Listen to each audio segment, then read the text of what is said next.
आज हमारे सामने जो स्रोत हैं वो वाकई रोंगटे खड़े कर देने वाले हैं।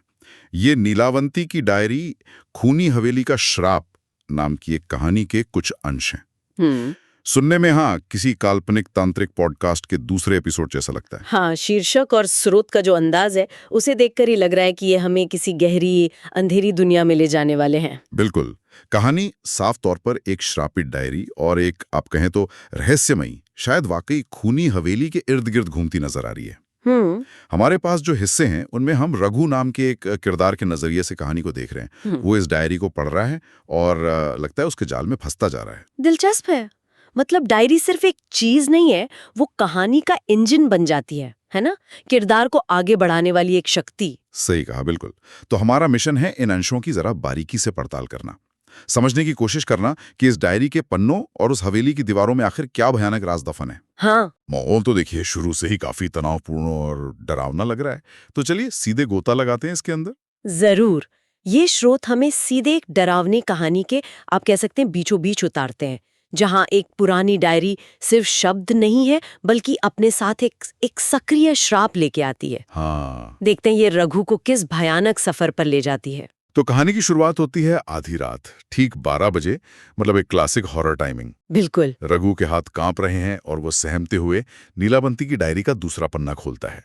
और खुलते ही जो पहली चीज ध्यान खींचती है वो है लिखावट। अच्छा। साधारण स्याही नहीं है, ऐसा लगता है जैसे खून में उंगलियां डुबोकर लिखा गया हो। ये पढ़ते ही एक सिहरन सी होती है। उफ, ये शुरुआत ही माहौल सेट कर देती है ना। खून से लिखना ये सिर्फ डरावना दिखाने के लिए नहीं है, ये तुरंत एक शारीरिक, एक जैविक खतरा स्थापित करता है। हाँ। ये स्याही नहीं है, ये किसी की पीड़ा है, किसी का अंश है जो उन पन्नों पर है। और उस खून से लिखा क्या है? लिखा है, आज से मेरा खून इस हवेली की दीवारों में बस गया है और जो भी ये पढ़ रहा है उसकी रूह यहां से बाहर नहीं जाएगी। बाप रे। सोचिए, ये पढ़ते ही रघु पर क्या बीती होगी। और जैसे ही वो ये पढ़ता है उसके कमरे में अचानक एक बर्फीली ठंडी हवा का झोंका आता है। सब कुछ शांत था, फिर अचानक ये ठंड। ये महत्वपूर्ण है, बहुत महत्वपूर्ण। श्राप सिर्फ शब्दों में नहीं है, वो तुरंत भौतिक रूप ले रहा है। हाँ, एकदम। ठंडी हवा का झोंका एक आम हॉरर ट्रोप है, पर यहाँ इसका इस्तेमाल सीधे तौर पर पढ़ने वाले, मतलब रघु, और श्राप के बीच एक कनेक्शन बनाने के लिए किया गया है। श्राप एक्टिवेट हो गया है। एक्टिवेट हो गया। और उसका पहला संकेत है ये अप्राकृतिक ठंड। पाठक अब सिर्फ दर्शक नहीं रहा, वो शिकार बन गया है। हाँ, शिकार बनने का एहसास। इसके बाद रघु डर के मारे टॉर्च जलाता है, शायद कुछ समझने के लिए, लेकिन उसे दीवारों पर अजीब नाचती हुई काली परछाइयां दिखती हैं। परछाइयां? हाँ, और ये कहाँ से आ रही हैं इसका कोई जिक्र नहीं है, जो इसे और रहस्यमय बनाता है। ये अनिश्चितता डर को और बढ़ाती है। परछाइयों का नाचना मतलब अस्थिरता और किसी अनदेखी उपस्थिति का संकेत है। ये सिर्फ अंधेरा नहीं, अंधेरे में कुछ सक्रिय है। और फिर डायरी आगे एक खास कमरे का जिक्र करती है, एक ऐसा कमरा जिसका ताला कभी नहीं खोलना चाहिए। साफ चेतावनी। अच्छा। वजह, क्योंकि वहीं नीलावती ने अपनी आखिरी सांस ली थी और उस जगह को रक्षाबंधन वाली जगह कहा गया है। ये रक्षाबंधन शब्द थोड़ा अजीब नहीं लग रहा है इस संदर्भ में? इसका क्या मतलब हो सकता है? ये वाकई दिलचस्प है। रक्षाबंधन तो आमतौर पर सुरक्षा और पवित्र बंधन का प्रतीक होता है। यहाँ इसका इस्तेमाल शायद विरोधाभासी है। हाँ। हो सकता है ये वो जगह हो जहाँ उसे सुरक्षित होना चाहिए था, पर वहीं उसकी मृत्यु हुई। या फिर ये किसी तांत्रिक क्रिया का हिस्सा हो सकता है, जहाँ किसी चीज को बांधा गया हो, किसी आत्मा को या किसी श्राप को। बिना और संदर्भ के कहना मुश्किल है, लेकिन ये शब्द कहानी में एक रहस्य की परत जरूर जोड़ रहा है। बिल्कुल। और जैसे कि इंसानी फितरत होती है, खासकर डरावनी कहानियों में, मनाही रघु की जिज्ञासा को और भड़का देती है। हाँ, ये तो होता ही है। डर अपनी जगह है, लेकिन उसे अब जानना है कि उस कमरे में क्या है। वो फैसला करता है कि वो उस वर्जित कमरे को ढूंढेगा। ये क्लासिक है, पर हमेशा कारगर होता है। जिज्ञासा बनाम आत्मसंरक्षण, और यहाँ जिज्ञासा जीत रही है, जैसा अक्सर होता है। हाँ, कहानीकार हमें बता रहा है कि इंसान का जानने का लोभ उसे कैसे खतरे की ओर खींच सकता है। रघु शायद सोच रहा है कि वो सिर्फ देखेगा, पर डायरी और हवेली का इरादा वो कुछ और ही लगता है। वो उसे खींच रहे हैं। और ये खिंचाव उसे सीधे, आप कहें तो मौत के दरवाजे तक ले जाता है। रघु सीढ़ियों से नीचे उतरता है तो उसे जमीन पर सूखे खून के धब्बे दिखते हैं। सूखे हुए मतलब पहले के? हाँ, ताजा नहीं, सूखे हुए मतलब ये पहले भी हो चुका है, और ये धब्बे कहीं जा रहे हैं, जैसे किसी को घसीटा गया हो, सीधे एक पुराने भारी लोहे के दरवाजे तक। ओह, घसीटने के निशान ये कहानी में हिंसा और लाचारी का तत्व जोड़ते हैं। ये बताते हैं कि जो भी पहले हुआ वो आसान नहीं था। सही। और लोहे का दरवाजा ये अक्सर किसी ऐसी जगह का प्रतीक होता है जिसे छुपा कर रखना है या जिससे बाहर निकलना मुश्किल। दरवाजे पर टूटी हुई जंजीरें लटकी हैं। शायद पहले इसे मजबूती से बंद किया गया था, पर अब वो बंधन टूट चुका है या तोड़ा गया है। और सबसे भयानक बात, उस दरवाजे से सड़े हुए मांस और जंग की मिलीजुली असहनीय बदबू आ रही है। ये पढ़कर ही मतलब नाक बंद करने का मन करता है। यहाँ लेखक ने गंध वाली इंद्रियां मतलब स्मेल का बहुत प्रभावी इस्तेमाल किया है। बदबू अक्सर खतरे और अपवित्र का सबसे पहला, सबसे गहरा संकेत होती है। हाँ, ये रघु को और हमें भी शारीरिक स्तर पर दूर हटाती है। फिर भी वो आगे बढ़ रहा है। ये उसके अंदर चल रहे संघर्ष को दिखाता है। रोंगटे खड़े हो गए उसके, लेकिन वो रुकता नहीं। जैसे ही वो कांपते हाथों से उस लोहे के दरवाजे के ताले को छूता है, उसे एक औरत की धीमी फुसफुसाहट सुनाई देती है, एकदम पास से। अच्छा, छूने पर स्पर्श और श्रवण, एक और इंद्रिय परख हमला। हाँ, और आवाज कहती है, रघु अंदर मत आना, वरना तू भी मुझ जैसा बन जाएगा। सीधे नाम लेकर। नाम लेकर? हाँ, ये कोई सामान्य चेतावनी नहीं है, ये व्यक्तिगत हमला है। कौन है ये औरत? क्या ये नीलावंती है? बहुत संभव है।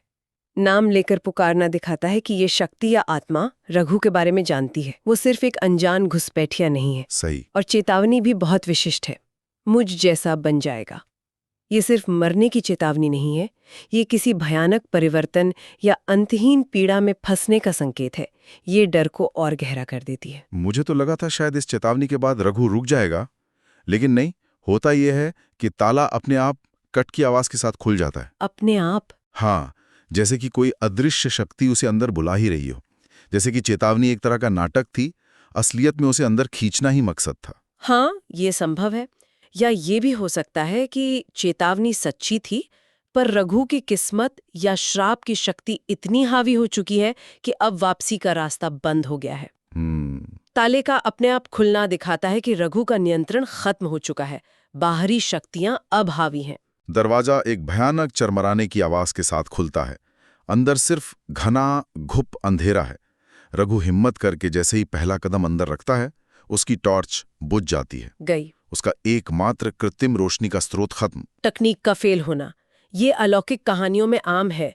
ये दिखाता है कि तर्क, विज्ञान या आधुनिक उपाय यहाँ काम नहीं करेंगे। वो अब पूरी तरह उस जगह के नियमों के अधीन है। कमरे में सिर्फ एक टिमटिमाती हुई लाल लालटेन जल रही है, बस वही एक रोशनी है। लाल? हाँ, लाल। और उस मध्यम डरावनी लाल रोशनी में जो नजारा दिखता है, वो वाकई दिल दहला देने वाला है।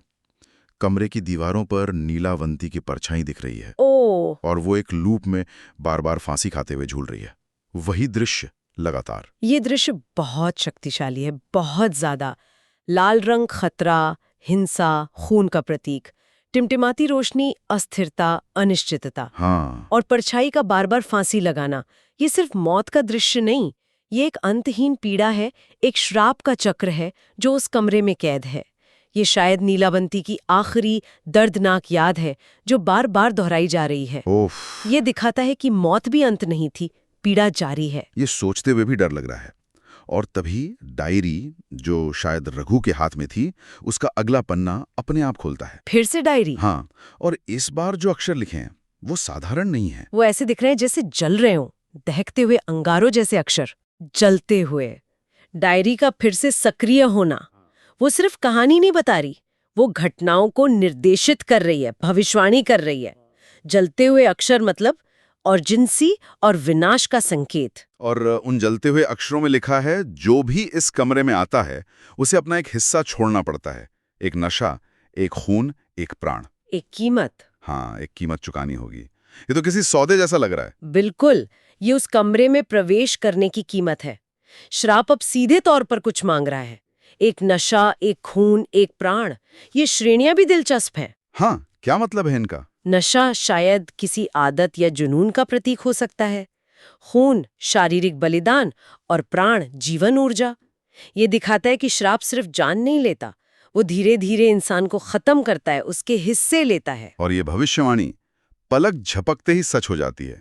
रघु कुछ समझ पाता, उससे पहले ही अचानक उसकी नाक से खून बहने लगता है। तुरंत। हाँ, वही एक खून जिसकी बात डायरी में थी। भविष्यवाणी का तुरंत सच होना खौफ को कई गुना बढ़ा देता है।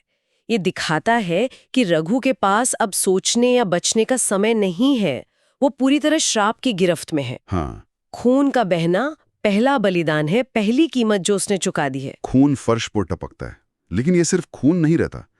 जैसे ही वो फर्श को छूता है, उस खून में से काले भयानक हाथ उभरने लगते हैं। क्या? खून से हाथ? हाँ, और वो हाथ रघु के पैरों को पकड़ने की कोशिश करते हैं। ये क्या भला है? ये बहुत ही भयावह कल्पना है।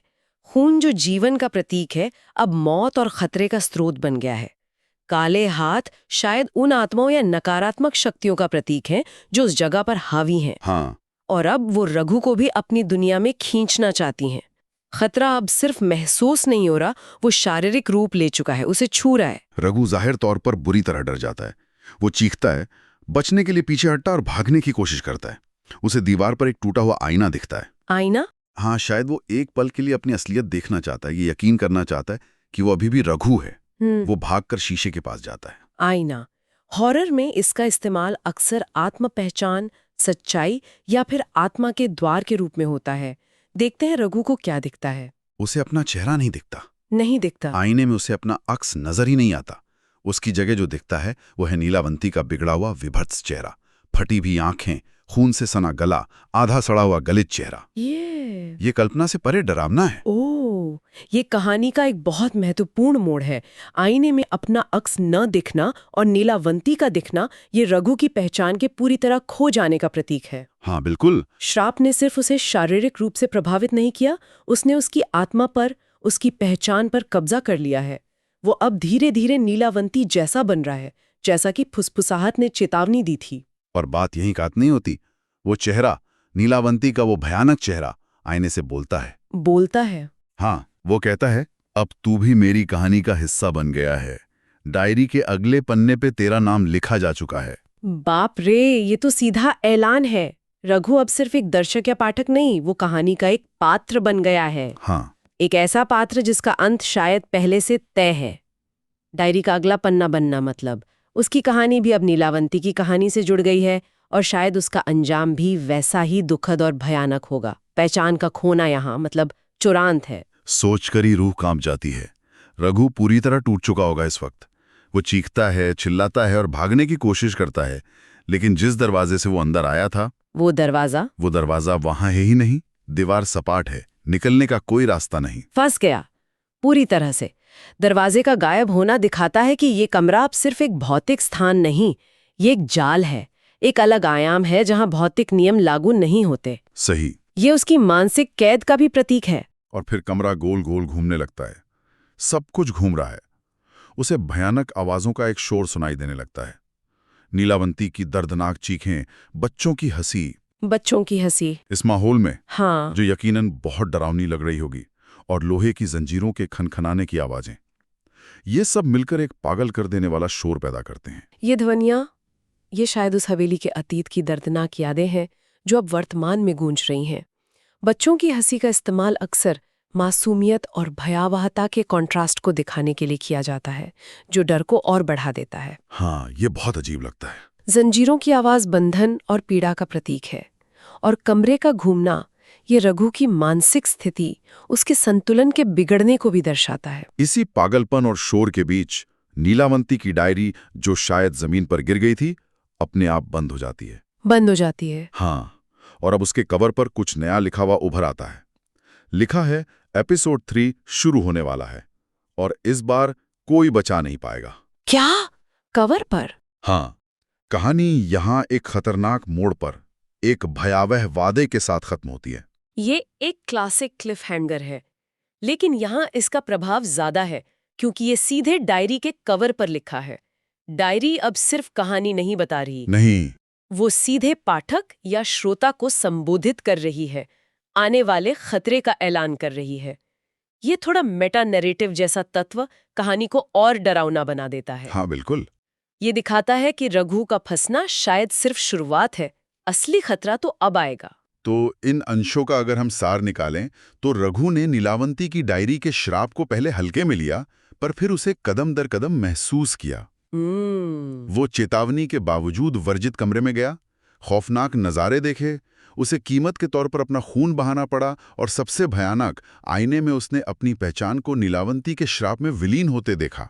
हाँ, और अंत में वो एक ऐसे कमरे में कैद हो गया है जहां से निकलने का कोई रास्ता नहीं, जहां अतीत की भयावता गूंज रही है। हाँ, और भविष्य और भी ज्यादा अंधकारमय लग रहा है, जैसा कि डायरी खुद ऐलान कर रही है। ये अंश वाकई दिखाते हैं कि कैसे एक साधारण सी दिखने वाली चीज जैसे एक पुरानी डायरी कितने गहरे और खतरनाक राज छुपा सकती है। सही कहा। और कैसे इंसानी जिज्ञासा, जानने की इच्छा उसे सीधे तबाही के रास्ते पर ले जा सकती है।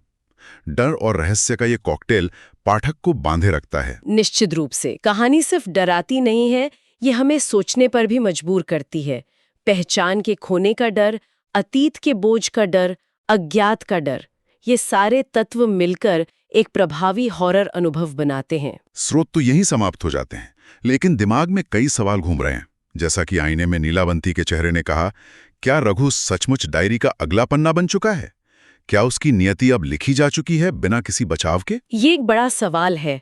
क्या उस घूमते हुए कमरे से, उस एपिसोड 3 की भविष्यवाणी से बचने का कोई रास्ता हो सकता है? या फिर हॉरर कहानियों का एक मकसद हमें यही दिखाना होता है कि कुछ ताकतों के सामने इंसान बेबस है? और ये भी सोचने वाली बात है कि हम ऐसी कहानियों की तरफ खिंचते क्यों हैं जहां खतरा इतना वास्तविक और बचने की उम्मीद इतनी कम लगती है? क्या ये सिर्फ एड्रेनलिन रश है, या ये हमारे अंदर छिपे डर का सामना करने, या शायद अनदेखे और अनजाने को समझने की एक गहरी मानवीय इच्छा का प्रतिबिंब है? हाँ, ये सवाल शायद इन अंशों से भी ज्यादा डरावने हैं। To be continued.